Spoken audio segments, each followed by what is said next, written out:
Good morning, students. With the last session, we learnt the basic fundamentals and the basic connectives required for writing compositional or compound proportional statements.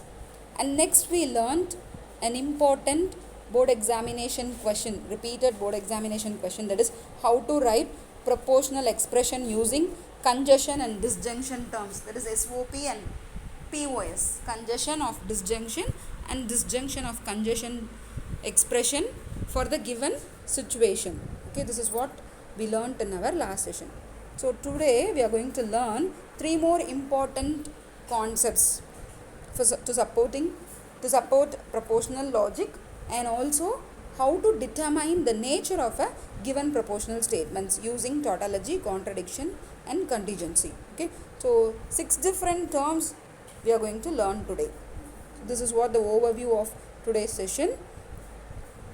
What is antecedent, consequent, how to make converse, inverse and contrapositive proportional statements using these antecedent and consequent, and how to determine the nature of proportional statements using tautology, contradiction and contingency. Okay, and first, you can find these antecedent and consequent in conditional statements. While writing a conditional statements, we will write the statement as P implies Q. Yes, this is what we have written. And here the P statement is called as antecedent. If this happens, okay, this is what stated by antecedent, and this will happen, the causes and the effect. So the causes is called as antecedent and the effect is called as consequent, Q.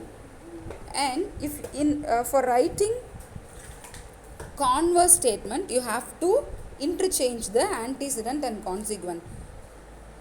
For writing inverse statement, you have to negate the antecedent and consequent. For writing contrapositive, you have to interchange the negated antecedent and negated consequent. So this is what called as converse, inverse and contrapositive. So for making you to understand, I have represented everything using as symbolic representation. At the end of the session, I will give you some examples. Okay, now we will learn the terms, how to determine the nature of proportional statements. So whenever the proportional statement is given to you, you have to draw a truth table for it. Okay, when you draw a truth table for it, in the output column, if you could find all values as 1, then those kind of proportional statements are called as tautology. Keep it in mind, this is an important board examination 2-mark questions. In 2 mark you may expect this tautology. They'll give you a proportional statement and they'll ask you to identify whether the given statement is a tautology or contradiction or contingency. So how will you identify? For the given proportional statements, you have to draw a truth table, and from the truth table output column, you have to decide whether it is tautology, contradiction or contingency. If all the truth table output column values are 1, then those statements are called as tautology. If all the truth table output column values are 0, then those statements are called as contradiction. And in some cases, in your truth table, you may have the combination of zeros and ones. For example, remember the AND operation, remember the disjunction operation truth table. So there you may find both the zeros and also ones. So those are examples for contingency. Okay. Now look at this example.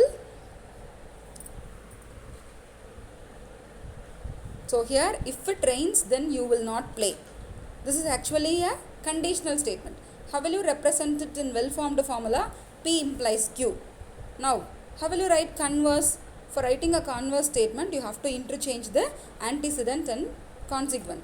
So after interchanging, you may get Q implies P. What is the statement, relevant statement? If you will not play, then it will rain. Similarly, for inverse, what you have to do? You have to negate the antecedent and consequent. So in this case, how the statement will get changed? If it doesn't rain, then you will play. How will you write contrapositive? You have to interchange the negated, antecedent and consequent. So if you will play, then it will not rhyme. Okay, hope you now understand how to write converse, inverse and contrapositive for the given propositional statements. Okay, children, today I am going to give you a homework relevant from this topic and also the one which we learnt in last session. So last session you solved only the examples given in your book. Today you are going to solve the book back exercises also, so that you could remember earlier concepts through this homework. Do the homework and share the same with me before this evening. Thank you.